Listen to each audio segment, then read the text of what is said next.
What's it like to live inside the newest country declared in the heart of Seattle, the CHAZ, or Capitol Hill Autonomous Zone? One of my old friends from Seattle is watching this all unfold from right outside his window. He has some fascinating observations to share coming up in about 15 seconds. We're in Clearwater tonight. I'm Allison Morrow. Hi, I'm Allison Morrow. I'm Allison Morrow. And I've gone to a lot of places. On St. Pete Beach, Allison Morrow. And now with my former Force Recon Marine husband, I'm going off-grid-ish.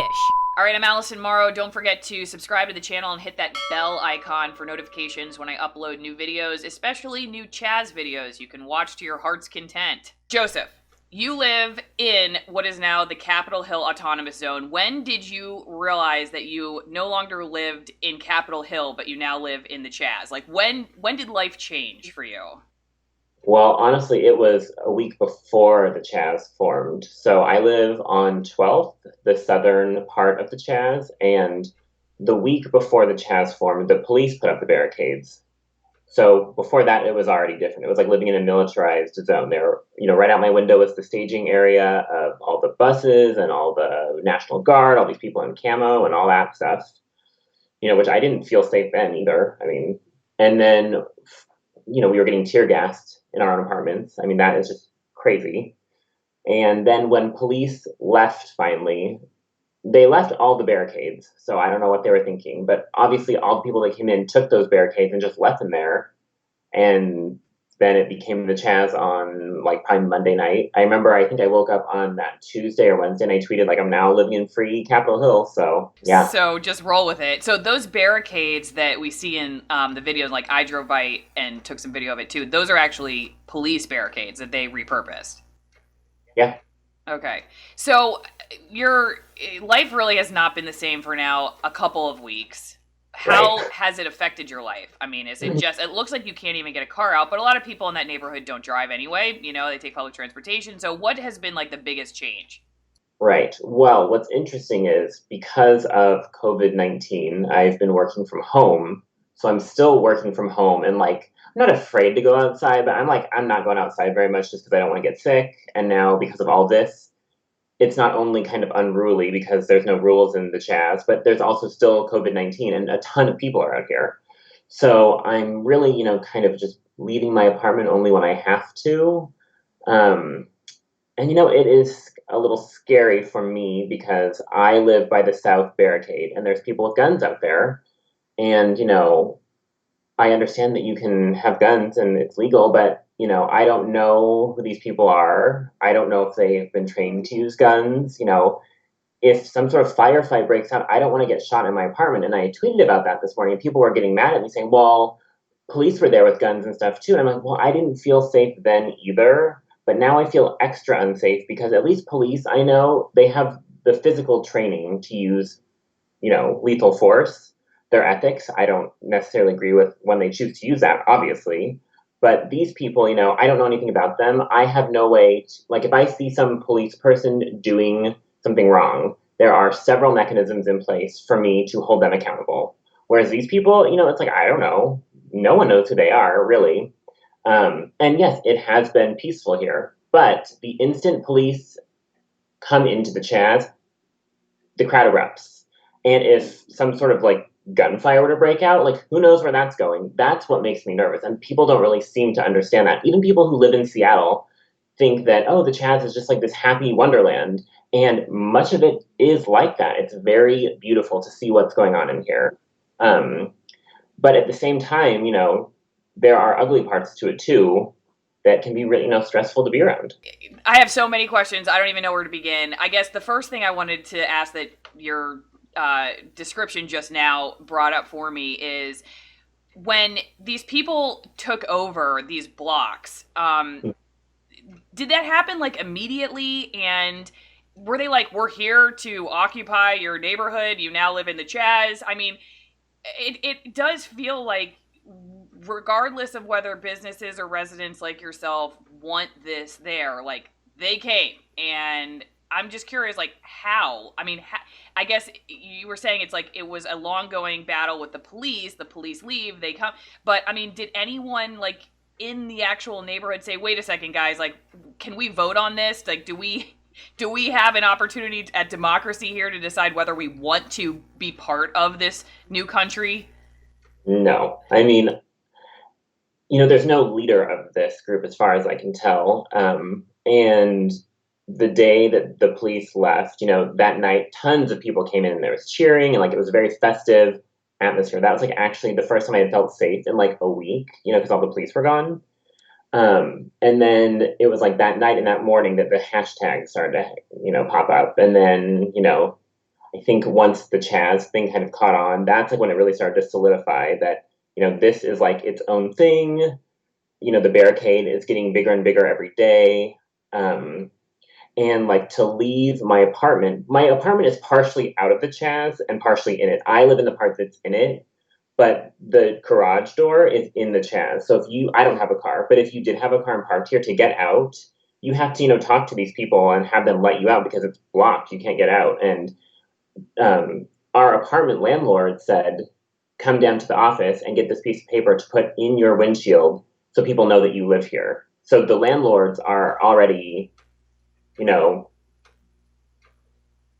cooperating with these people. Right. Like they have the authority, like these people who are there, like they're the new mayors. Like you have the new government, the new city council, like you have to go through them for your parking pass now, which is what you used to have to do with Seattle. Yeah.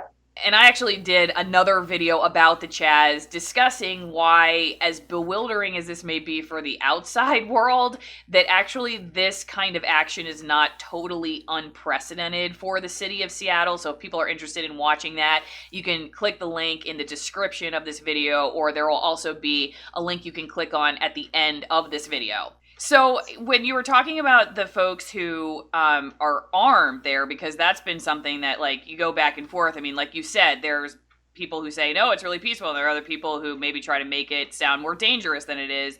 And it sounds like for you, it's like, it can go both ways. Do you, like, see these people using their weapons for anything in particular, or are they just like carrying them for show? I mean, why are they armed? Like what are they going to use them for? Do you have any idea about that?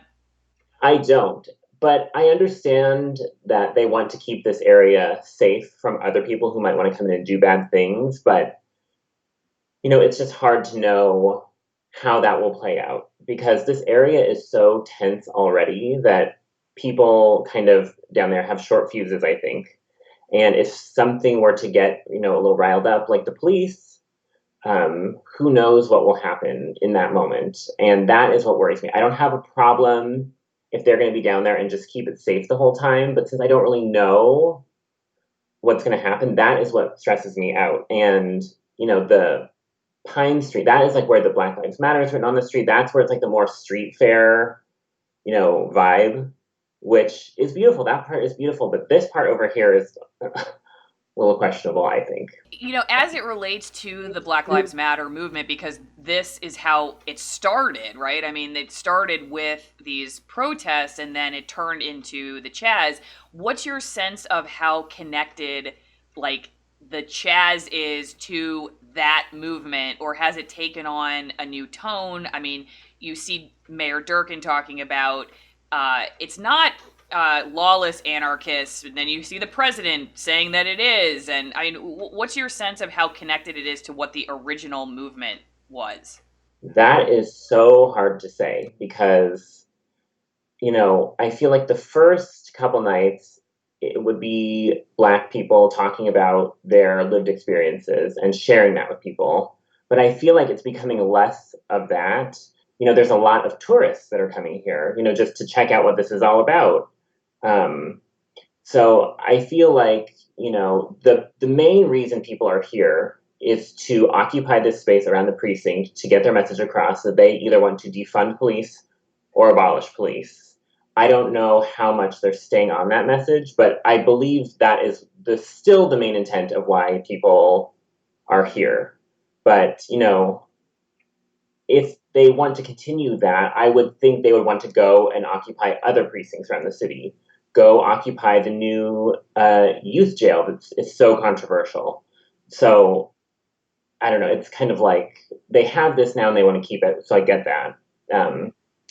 I just don't know how loud their message is being conveyed, by the media, by social media.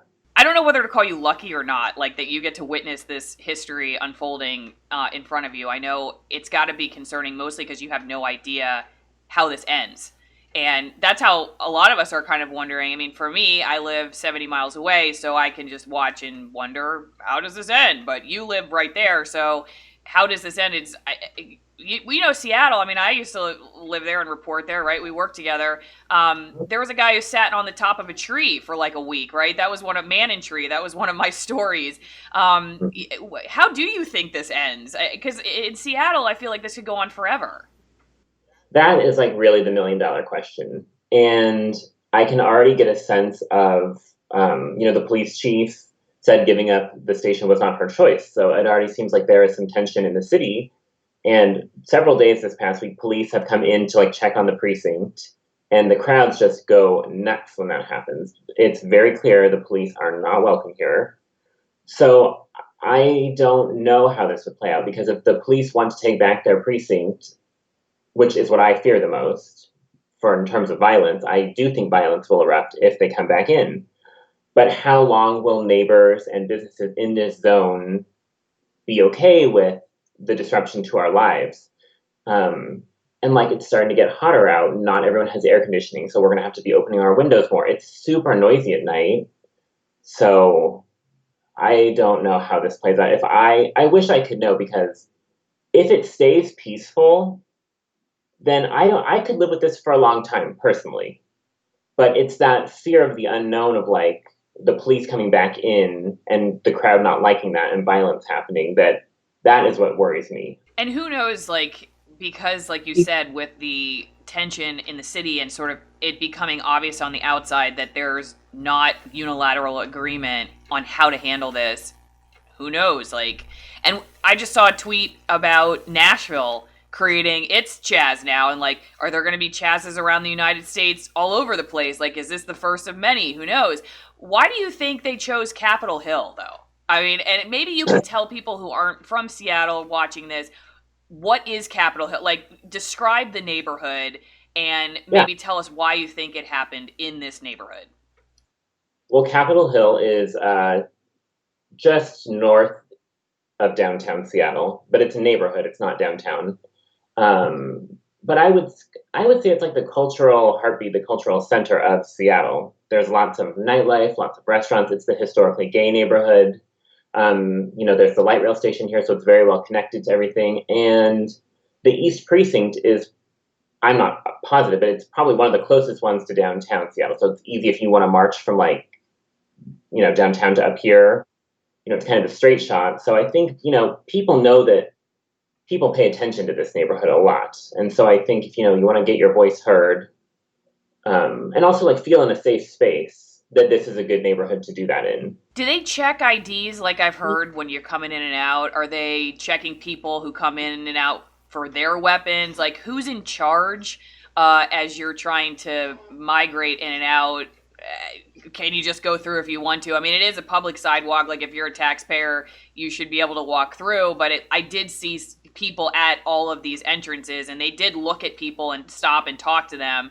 I didn't hear what they said, though. Like, how do they determine who does come in and out? So that I don't know. I've obviously come in and out of the CHAZ several times through the checkpoints, and I've never been stopped or hassled or had any problems at all. But I do know, like, people who have cars obviously have to talk to these people. So it's very not clear. And also, I mean, I live at the barricade, so I've been watching it. It's not like the same people there all the time either. It changes.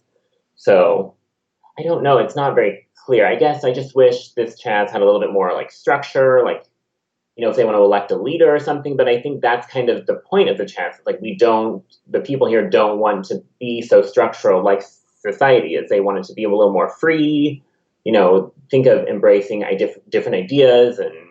But as someone who's, lived for 31 years, conditioned to live in society a certain way, it's hard for me to just immediately adapt to this kind of lifestyle and like be okay with it. So I'm trying to just take things day by day. Yeah, and you do hear like criticisms as reading comments or pundits talking about it, that like you have this autonomous zone, which is supported to be like this free society, but like they have, their boundary lines, and they have their checkpoints, and they have people who are like deciding who can and cannot come out, and you have people with weapons like to get rid of the police.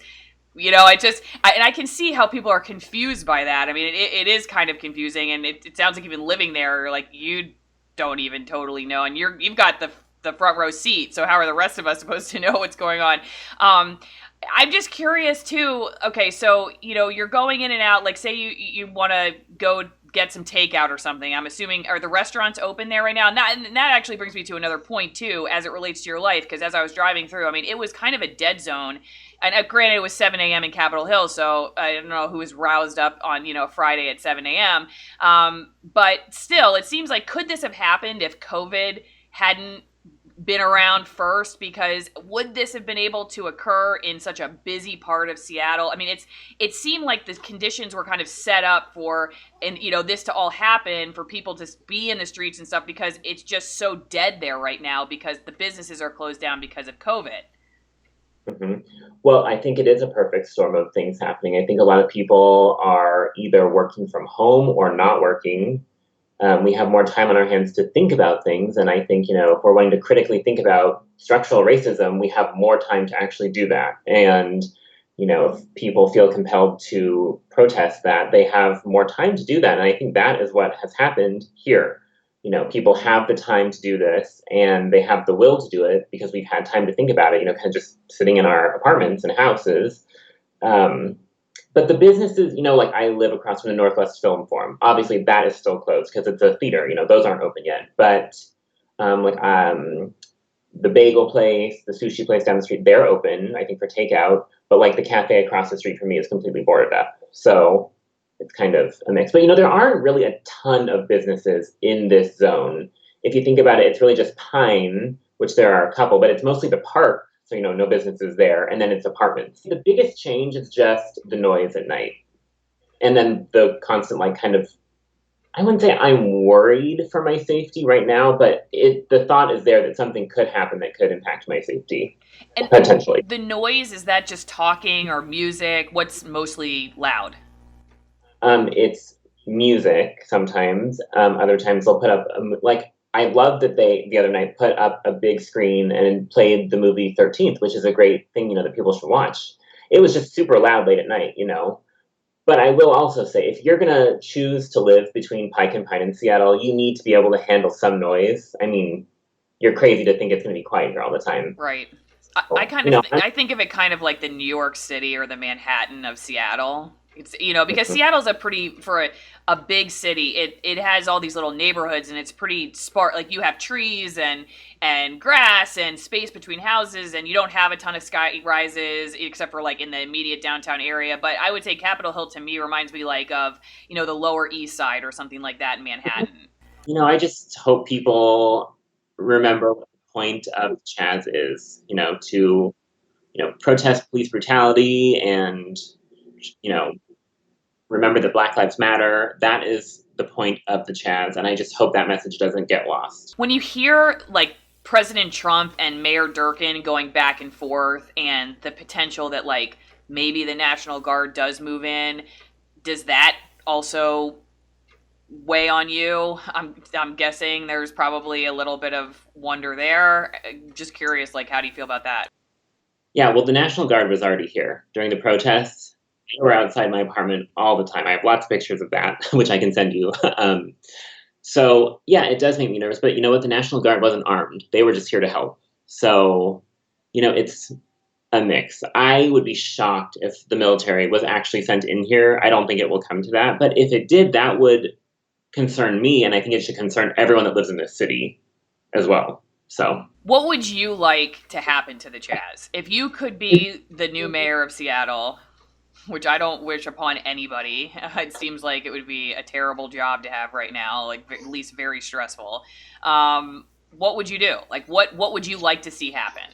Well, I would like to see there be a balance between the city and the people that want to keep this CHAZ thing open. Personally, I would love to see the streets become a carless zone so you can walk in the streets. They've done this in other parts of the city. It's been really nice to actually just be able to walk through the streets and not be cramped on these tiny sidewalks. I think the city should entertain the idea of converting the East Precinct into a community center because that's what so many people want. So I think they should at least entertain that idea and think about it. And they should also listen to the people what they want to say about defunding police. Maybe they should, consider that. I know already several council members are already thinking about that. So who knows what the best course of action is here? It's really every day it changes. And as you watch like the national headlines, what do you think people are getting right and what are they getting wrong? Like, what are the big misconceptions about where this is right now and where it's potentially heading, just to kind of clear stuff up that people may be getting, incorrectly as they're watching national news? Well, I think the reports of, mayhem are greatly exaggerated by national news. My cousin who lives in Texas called me yesterday and was like, do I need to come up there and like bust you out of the CHAZ? I'm like, oh my gosh, thank you for your concern. I appreciate that so much. But like, I can leave if I need to. If I feel unsafe, I have lots of friends who live in Seattle and that's been one of the nicest things. Like, so many people have reached out to me and said, like, you can come stay with us if you need to. Right. Like, anytime, just let us know if you need anything. So, it's not that I feel unsafe in that way. And I do think the portrayal of this has been not exactly accurate. But, if you are a white American, take some time to read about racism, try and understand, try and listen to other people's lived experiences and not dismiss them. Try and listen, try and empathize with them. And, I feel like change is happening already. So let's just all try and have an open mind is what I would say. If you're interested in learning more about the CHAZ, I did another video, which you can click on right here, talking about my observations as I drove by it myself. Also, why this kind of action is not totally unprecedented for the city of Seattle. Give you a little bit of context there. Again, I'm Allison Morrow. If you like this channel, please subscribe and pass this video along to others you think might be interested. It definitely helps for smaller creators like myself when audiences share our content. I'll see you next time.